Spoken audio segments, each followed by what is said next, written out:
Joining us now is Congressman John Carter. He's a Republican from the 31st District of Texas. Congressman Carter has used his membership on the House Appropriations Subcommittee on Homeland Security to fight for funds that strengthen our border security and implement interior enforcement measures like E-Verify and great things like that. Congressman Carter, welcome to the show. Great to have you today. Thank you. I appreciate it. Nice talking to you. You have been on the firing line in a lot of this immigration debate. What do you make of this whole FBI thing as far as the alleged Boston bombers? The one young man went out of the country, got back. FBI said they closed it. Then the Russians are saying, well, wait a minute, the FBI, we kind of got frustrated. We went to the CIA. Then one's not talking to the other. What's the deal here? It's kind of amazing how quickly someone just stepped up and said, we can't find any foreign involvement. And at least the way it looked to me, our agents hadn't even gotten to that region of Russia to even start asking questions before they were announcing, I guess through the White House, that they don't find any foreign involvement. He went to one of the most vicious and violent areas of terrorism on the border of Chechnya, there in Russia, and it's known for developing people with radical views. That these folks remember that when they captured the elementary school over in Russia and slaughtered all those children. I mean, these are rough characters. Yes. And this is where the kid went to, and we don't even have time for our FBI people to get over there and start asking questions before we're releasing here to the public that there's no foreign involvement. I smell a rat someplace. What do you think was their objective? What these kids were doing? Yes. It was a terrorist attack, pure and simple. It was an anti-personnel bomb. It was designed to take people's legs out, just like they do over in Iraq and Afghanistan. We've been seeing it now for 10 or 12 years of our life. What they've done to these great heroic American soldiers that go over there trying to grant freedom to those folks, and they bomb them, intending to harm them, to wound and maim them. And this is what this bomb did. Look what it did to the people. Horrible. Just one of the most horrific things we've ever seen. Legs blown off. I mean, it's just an unthinkable atrocity. But I'm trying to figure out, why did the FBI blow off the kind of the red flags from the Russians to such an extent that it looked like they got frustrated with it, then went to the CIA. Then it looks like one agency is not talking to the other agency. Then this guy gets back in, and no one had any idea. You know what? You just hit on one of the great tragedies of the Homeland Security Department that we've been dealing with. When we started this whole operation of Homeland, and just before I came to Congress, Homeland Security Department was created. My second term in Congress, I was lucky enough to get on the Appropriations Committee and got on Homeland Security Subcommittee for Appropriations, and we had two beginning goals, and that was to get our agencies to talk to each other and to have interoperability in our communication system. Yes. And quite honestly, it really, really bothers me that we haven't met either one of those goals. Especially in view of the fact that in your spot as chairman of the Homeland Security Subcommittee, we've spent bajillions of dollars on this. Oh, yeah. We've thrown just tons of money at it. And, something about this town that thinks if you throw money at it, you've solved the problem. And it is more than that. There's a culture of everybody kind of holding their own fiefdom here in D.C. Mm-hmm.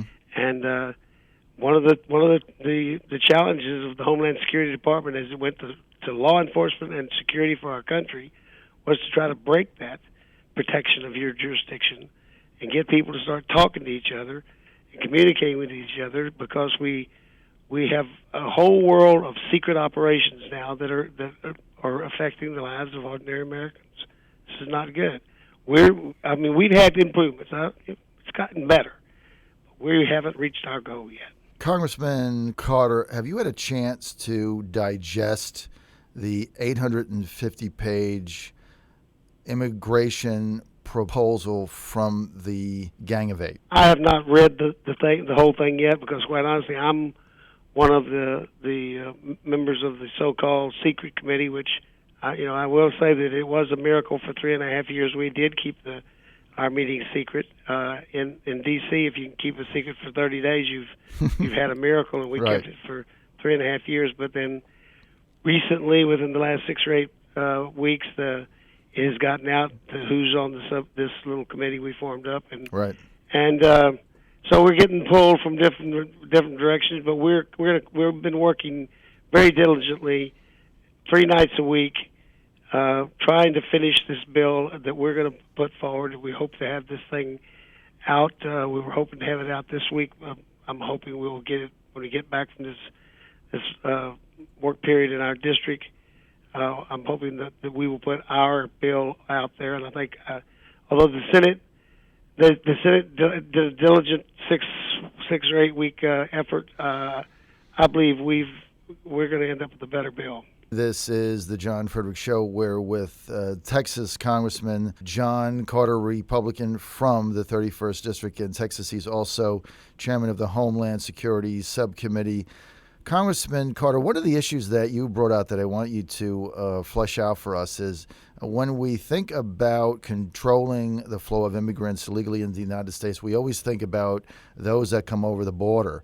However, you have relentlessly been saying, hey, 60% of those here illegally come over the border, but 40% are in the United States illegally because they have expired visas. What do we do? They're overstays. Overstay. So how do we deal with that? Well, that's kind of the secret world that we don't talk about.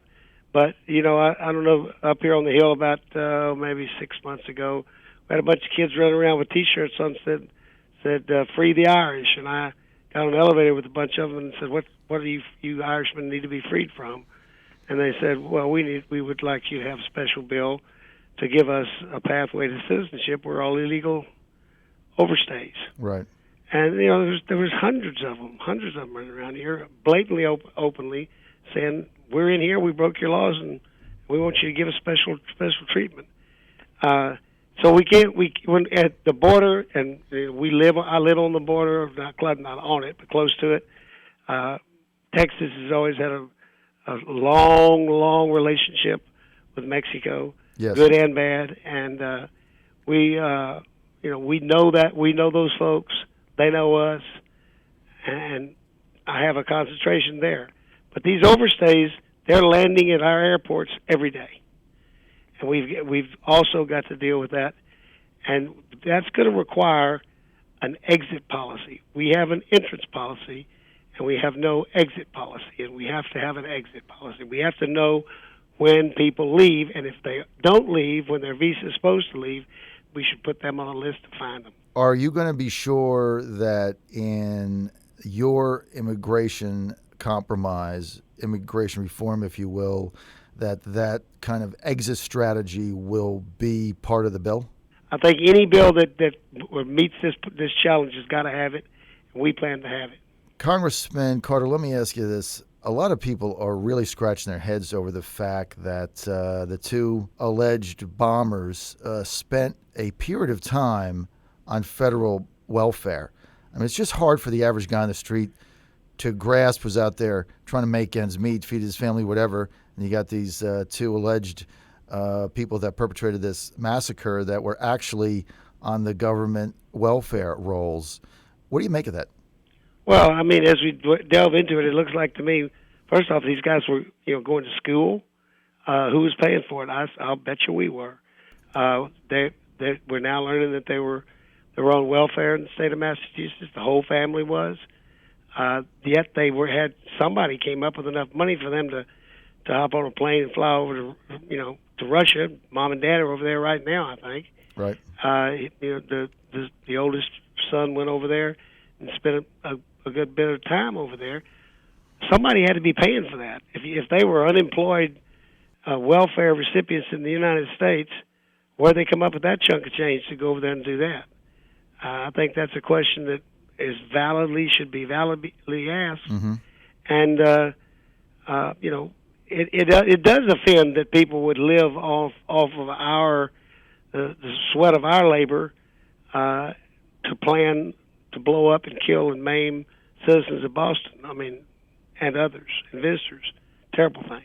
Congressman, I want to switch gears for a second. The other day, Republicans in the House came out with kind of a scathing indictment of the Benghazi situation. Can you help us understand what exactly the Republicans are saying, what went down here? Well, of course, I don't sit on the Intel Committee, so there's a lot more than we're learning about that's being made public. But the issues are pretty clear that there was an outcry to the State Department, and I think anybody that stays up with the news knows this, and that saying that we got serious problems here, our security is threatened, and we need help, and the outcry was ignored. Now, the issue that's been raised recently is the fact that Hillary Clinton's name was basically, as Secretary of State, was on the document that was written back to them and said, just hang in there. We're not going to do anything about that. And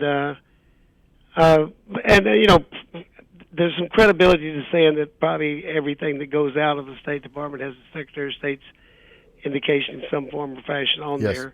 That's why I'm not saying that she saw the document or signed it or anything like that, because I just don't know. But the implication was initially that this was just a total surprise. And good grief, I mean, this is people we pay to represent our country in a foreign country, and their job is to communicate back to the State Department and through the State Department to the President of the United States where the good, bad, and the ugly around the world is occurring, and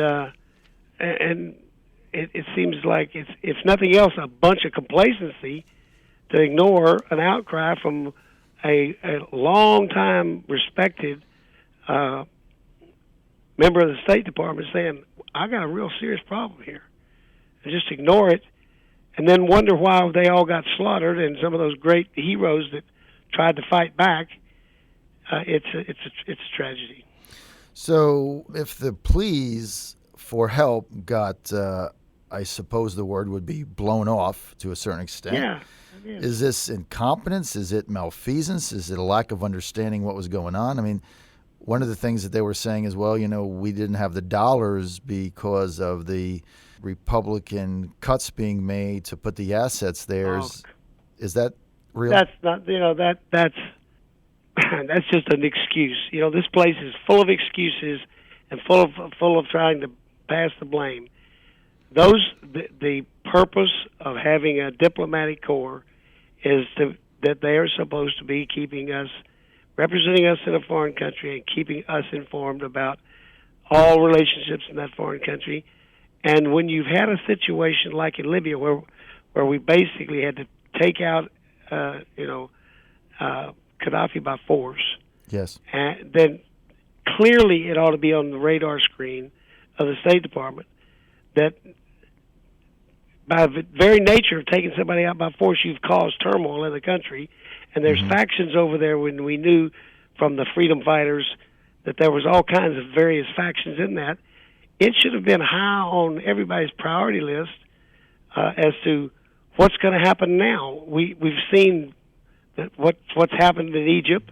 We thought, it was a wonderful Arab Spring, and everybody was hooray, hooray, hooray. And all of a sudden, we wake up and we've got the Muslim Brotherhood in charge, and they've been part of jihad from day one. So there's a lot of questions that over there in the North Africa that we've got to look at. Mm-hmm. Why weren't we paying attention to Libya? We participated with air power in taking out the dictator. Why weren't we staying on top of the game? That's a question I think it seriously shows a lack of doing your job, and it wasn't because of money. All right, I think that about sums it up. Incompetence, malfeasance, or something, whatever went down, it's all bad. Congressman, we're out of time. We want to thank you for your time, Congressman John Carter of Texas. We hope to have you back, especially when you're done crafting your immigration reform bill in the House. Thanks for being with us. Let me tell you this: it'll be tough, but it'll also be consideration of that we are dealing with human beings, and I think we've got a good